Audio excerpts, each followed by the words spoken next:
This is the last video in the four-part video series on corporate governance. This video is going to discuss the components of the COSO integrated internal control framework. And to provide a little background in this area, years ago it was recognized that business, profit, nonprofit, governmental organizations needed some model that would help promote internal control within organizations. So the need was noted, and a series of organizations got together and they formed what they called the Committee of Sponsoring Organizations of the Treadway Commission. At that point in time, then, the group became, it was easier to say the word COSO, Committee of Sponsoring Organizations, and this committee or this working committee came up with a integrated internal control framework, and that framework has now become known as the COSO Integrated Internal Control Framework. And one of the things, this has been one of the most significant developments in terms of corporate governance over the last several decades, because this framework is used for internal controls for most companies in the United States. So the control framework is built on 5 major framework activities. And these 5 activities are can be captured under the mnemonic of CRIME, C-R-I-M-E.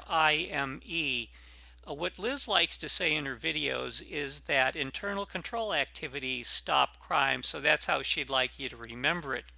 What we're going to do is look at each of these letters, the mnemonic, and relate it to the major control activity. We're going to start out with C, be control activities.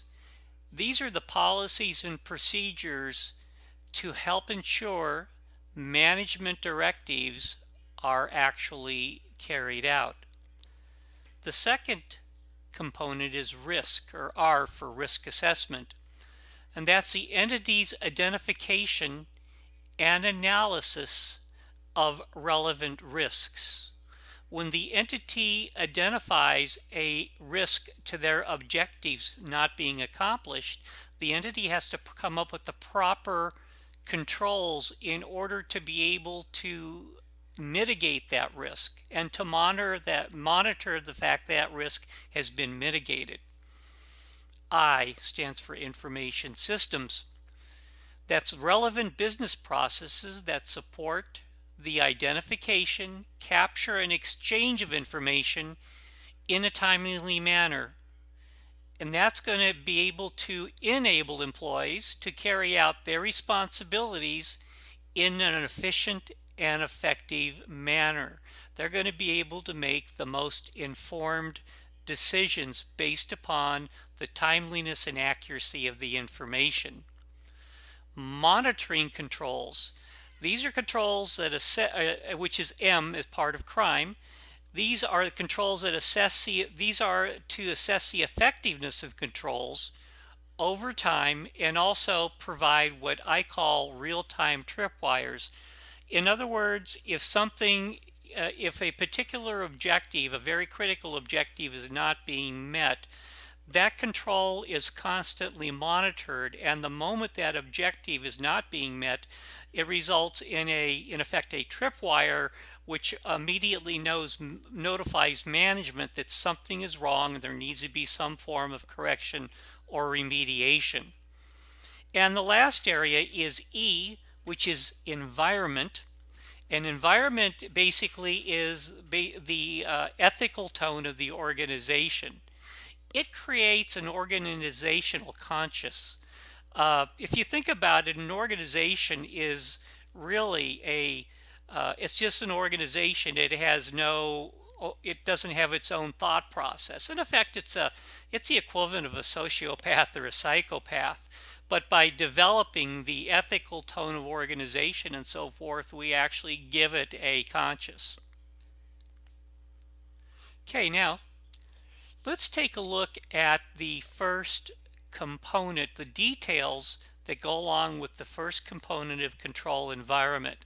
Now, we've tried to create some mnemonics that will help you out. Uh, they're not perfect, but they may help you in your memorization of the particular components.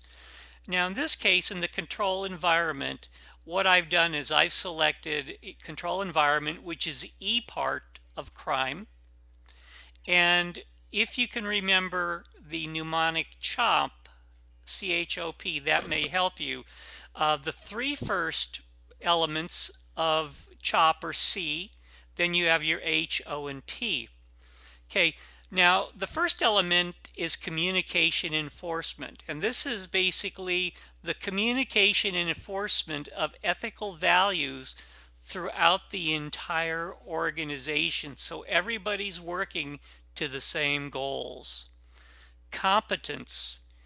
People should have the requisite skills for the functions they performed. If they don't have that skills, they will not be able to execute their function effectively, or they're going to make mistakes. Culture, again, tone at the top. If executives and management take the controls of the company seriously, so will the other employees.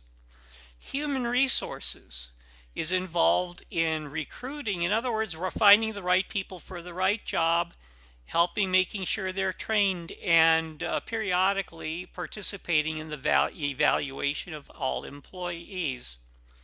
Organizational structure. That includes lines of authority and responsibility are defined. What that means is everybody knows who reports to whom for whatever purpose, and also will understand their levels of authority given different situations.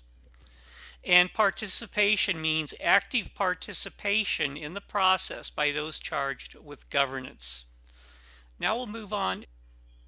These are risks that may adversely impact an entity's ability to achieve its objectives, and there's a number of risks or components of risk.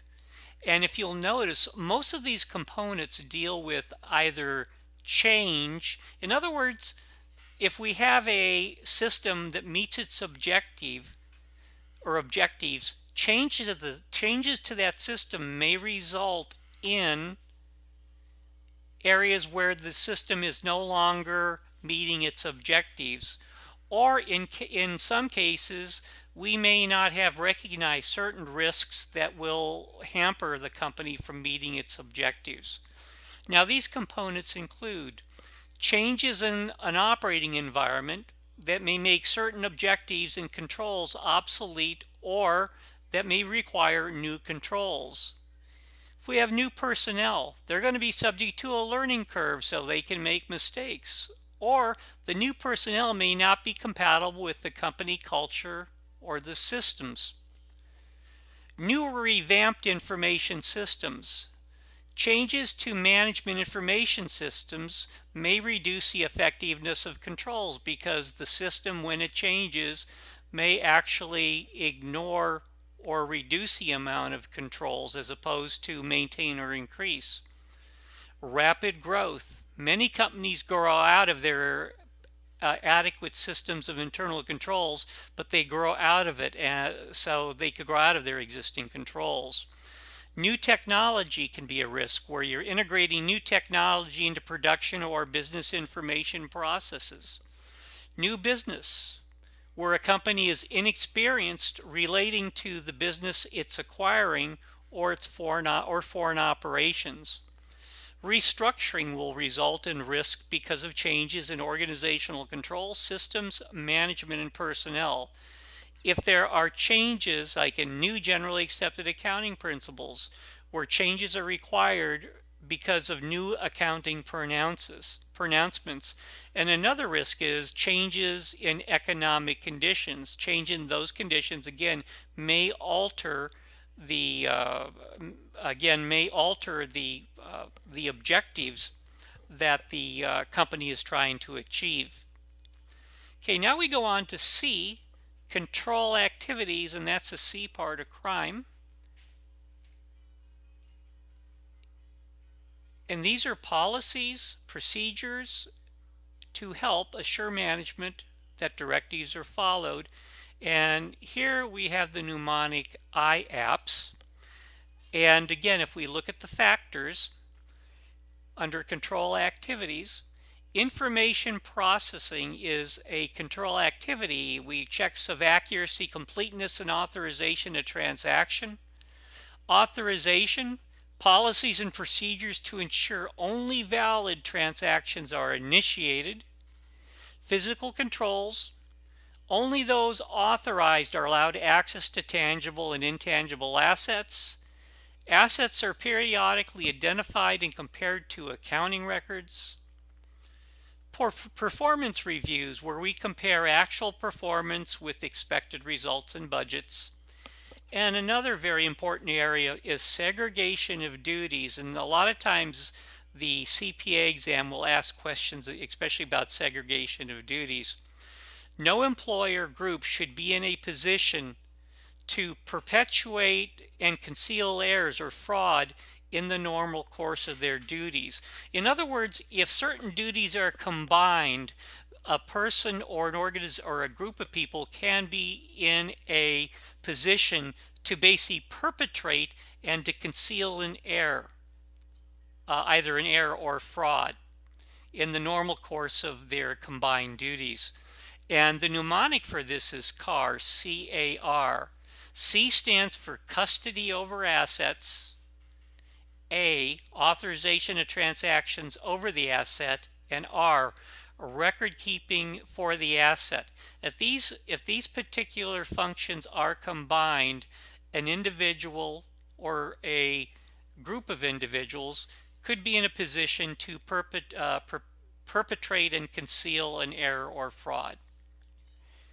Information systems, which is the I part of crime, that includes the manual and automated processes and information processing systems that support it, which includes infrastructure, personnel, software, data, and processes. And information systems are used to initiate, authorize, record, process, and report transactions. Monitoring, the M part of crime, is basically the timely assessment of internal controls, which is the responsibility of management. As part of the timely assessment, management will evaluate in the monitoring process the effectiveness of the internal controls, and based upon the effectiveness of those controls, are we meeting our objectives? If we're not meeting our objectives, then we need to initiate corrective action. On the other hand, there may be cases where we find out controls are not adequate to basically to meet our objectives. So we may have to modify controls for typically changes in the business or the business environment in order to make sure we meet our corrective or we meet our objectives. With that, that's the end of part 4. Thank you very much. Bye.